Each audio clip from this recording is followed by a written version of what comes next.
Hi guys, Heather here with Azalea Pools and Outdoor Living. Quickly talking about impervious surface area. What is impervious surface area? That just means anything on your property that water cannot penetrate that's permanent. Your house, your concrete driveway, your paver decking, your flagstone walkway, your retaining walls, all of those, they count the top of the square footage. So it doesn't matter how tall a retaining wall is or how tall a house is, they only the footprint of it counts to, there's a percentage of your property that this is allowed.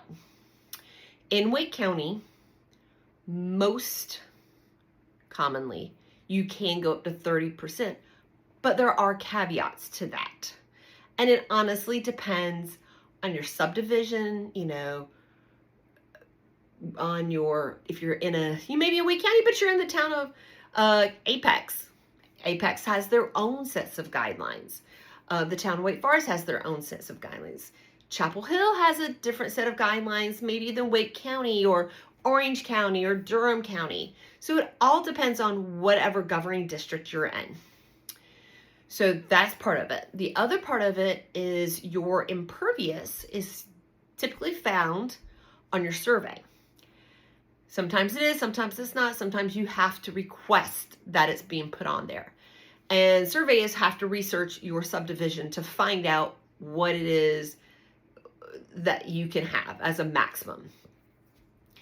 So on your plat map of your subdivision, so just plat map is literally just all the property lines of every lot in that subdivision.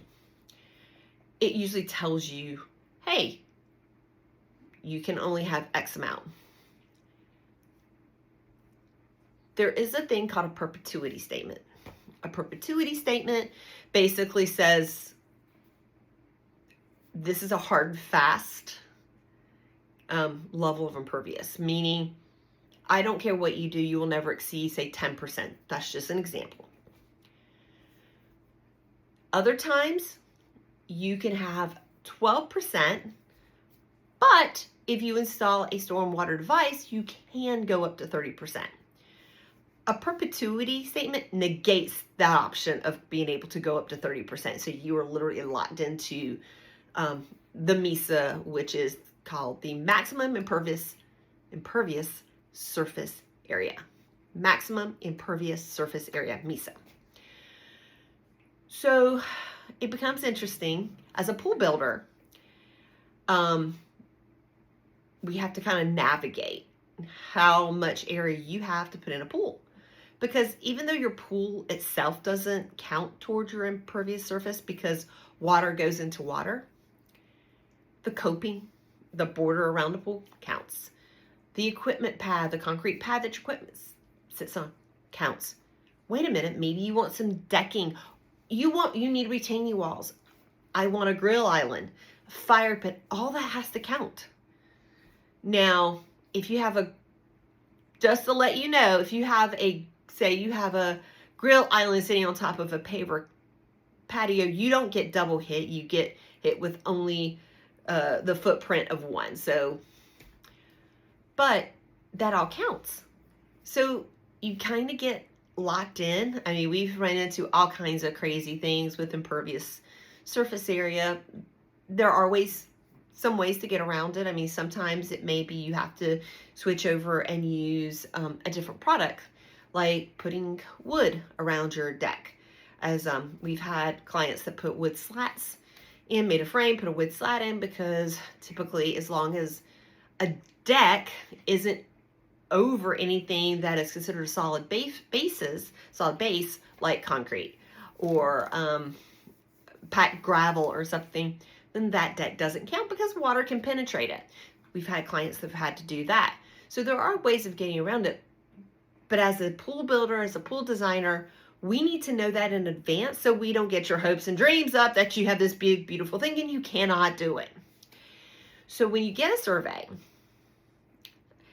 it is very important to get this in advance, just so knowledge is knowledge. Knowledge is key. Knowledge always makes things better, right? So I think that's about it I can think think of impervious surface area.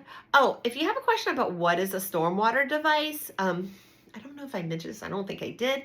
Stormwater device is simply something that mitigates water and prevents runoff. So you just don't want a lot of sandy water. You want water to penetrate the ground. There are underwater little tributaries or whatever under the ground that we want water to go into, so it feeds at a nice rate. We don't want to cause washout and erosion and all those good things. So with a stormwater device, all it is, like the most common one here, is a cistern. You can do rain barrels, you can do rain gardens, but a cistern is the most common, and all that is a big tub that's stuck under the ground that they put drain boxes in at the top or around your property, and they have pipes that go into the cistern, so the rain goes into the drain boxes and it trickles right on down to the cistern, and then the cistern eventually slowly filters out. So it controls that runoff. Yeah, we've dealt with all kinds of crazy things dealing with this stuff. But the main thing for you with this thing called impervious, yes, we took a little tangent there, is very important. Make sure whenever you get a survey, you ask for it. And that helps. See you next time.